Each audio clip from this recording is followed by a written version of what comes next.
कभी सोचा है कुछ लोग थोड़ा कम कमा के भी ज्यादा पैसा कैसे बना लेते हैं और कुछ लोग चाहे जितना भी कमा लें फिर भी हमेशा पैसा कम पड़ गया क्यों कहते हैं।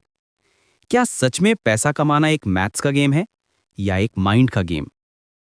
नमस्ते दोस्तों, आज हम बात करने वाले हैं एक ऐसी बुक के बारे में जो पैसा कमाने के सारे ट्रेडिशनल रूल्स को उल्टा कर देती है।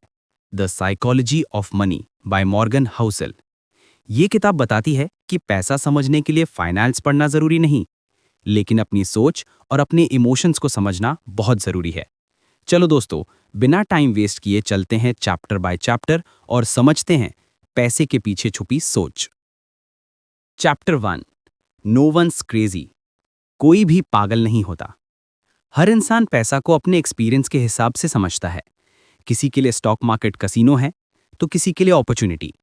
जो लोग 2008 के क्रैश से गुजरे उनके लिए इन्वेस्टमेंट रिस्की है, और जो 2010 के बूम में आए उनके लिए मार्केट एक गोल्ड माइन है।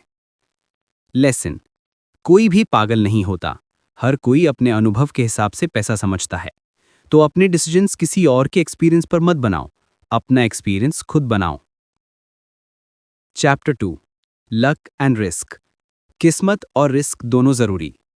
बिल गेट्स दुनिया के रिचेस्ट लोगों में हैं, लेकिन मॉर्गन कहते हैं बिल गेट्स सक्सेसफुल बने, लेकिन उनके साथ के दो लोग भी उतने ही स्मार्ट थे, फिर भी सक्सेसफुल नहीं बने। क्यों? किस्मत और टाइमिंग। जिंदगी में सक्सेस और फेलियर दोनों में लक और रिस्क का रोल होता है। तो जब भी अपनी सक्सेस पे प्राउड फील करो तो थोड़ा हम्बल रहो, और जब फेलियर मिले तो अपने आप पे डाउट मत करो।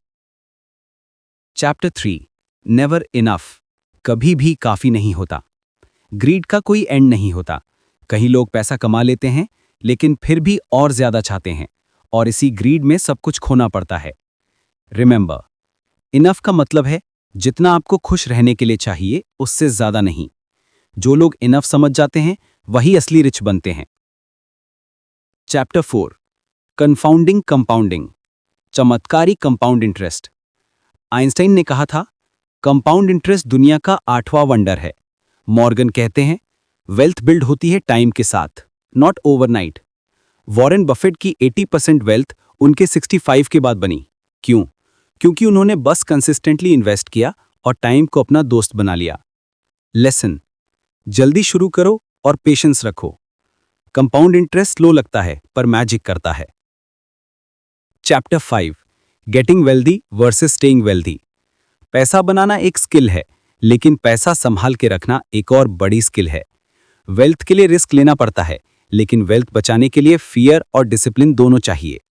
मॉर्गन कहते हैं stay rich by being paranoid, यानी हमेशा सोचो क्या गलत हो सकता है और उसके लिए रेडी रहो। Chapter 6, tells you win. Failure से भी जीतना। जिंदगी में हर डिसीजन सही नहीं होता, पर कुछ छोटी जीत ही सब कुछ बदल देती है।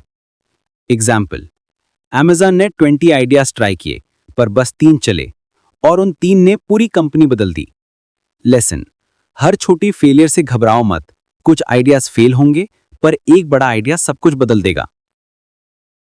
Chapter 7, freedom. आजादी सबसे बड़ा लग्जरी है। पैसे का असली मतलब है अपने टाइम पर अपना कंट्रोल। सबसे बड़ा वेल्थ इंडिकेटर है मैं अपना दिन खुद डिसाइड कर सकता हूं। फ्रीडम मिलती है जब आप पैसा यूज करते हो इंडिपेंडेंस के लिए, ना कि इंप्रेशन के लिए। Chapter 8, man in the car paradox. हम सोचते हैं अगर हमारे पास लग्जरी कार होगी तो लोग हमसे इंप्रेस होंगे, लेकिन सच क्या है? लोग कार देख के ड्राइवर को नहीं, कार को देखते हैं। लेसन, पैसा दिखाने के लिए मत खर्च करो, पैसा यूज करो अपनी लाइफ बेटर बनाने के लिए। Chapter 9, save money. बचाना ही पहला इन्वेस्टमेंट है। मॉर्गन कहते हैं सेविंग का इन्वेस्टमेंट रिटर्न से कोई लेना देना नहीं। बचाओ, चाहे कम इनकम हो या ज्यादा। सेविंग देता है कंट्रोल, कॉन्फिडेंस और चॉइसेस। जितना ज्यादा सेव करोगे उतना कम स्ट्रेस होगा। सिंपल रूल है, earn more, spend less, save the rest. Chapter 10, reasonable rather than rational. Finance में लोग हमेशा परफेक्ट डिसीजन ढूंढते हैं, लेकिन रियल लाइफ में रीजनेबल डिसीजन ही चलती है। मतलब एक ऐसी स्ट्रैटेजी जो आपके लिए इमोशनल और प्रैक्टिकल दोनों हो, क्योंकि पैसा और इमोशन अलग नहीं हो सकते। Chapter 11, surprise. वर्ल्ड अनप्रेडिक्टेबल है। कोई भी फ्यूचर प्रिडिक्ट नहीं कर सकता। स्टॉक मार्केट, इन्फ्लेशन, टेक्नोलॉजी सब अनसर्टेन है। तो प्लानिंग करते वक्त फ्लेक्सिबिलिटी जरूर रखो। प्लान बना के चलो, पर रेडी रहो उसे बदलने के लिए। Chapter 12, room for error. Safety margin जरूरी है। मॉर्गन कहते हैं हमेशा थोड़ा बफर रखो, चाहे इमरजेंसी फंड हो, बैकअप प्लान हो या एक्स्ट्रा सेविंग्स। ये बफर ही आपको क्राइसिस के टाइम पर सेफ रखता है। लिसन, रिच लोग भी प्लान करते हैं कि अगर सब गलत गया तो मैं कैसे बचूं। Chapter 13, you and me. हर किसी का गोल अलग है। आपका पैसे का गोल मेरे से अलग है। किसी को रिटायरमेंट चाहिए, किसी को लग्जरी। तो इसलिए दूसरों के डिसीजन कॉपी मत करो। आपका प्लान आपके गोल्स के हिसाब से होना चाहिए। Chapter 14, you'll change. आज जो गोल है कल बदल सकता है, इसलिए पैसा इन्वेस्ट करो ऐसी जगह जहां फ्लेक्सिबिलिटी हो। आप बदलोगे, दुनिया बदलेगी और आपके प्लान्स भी बदलने चाहिए। Chapter 15, nothing's free.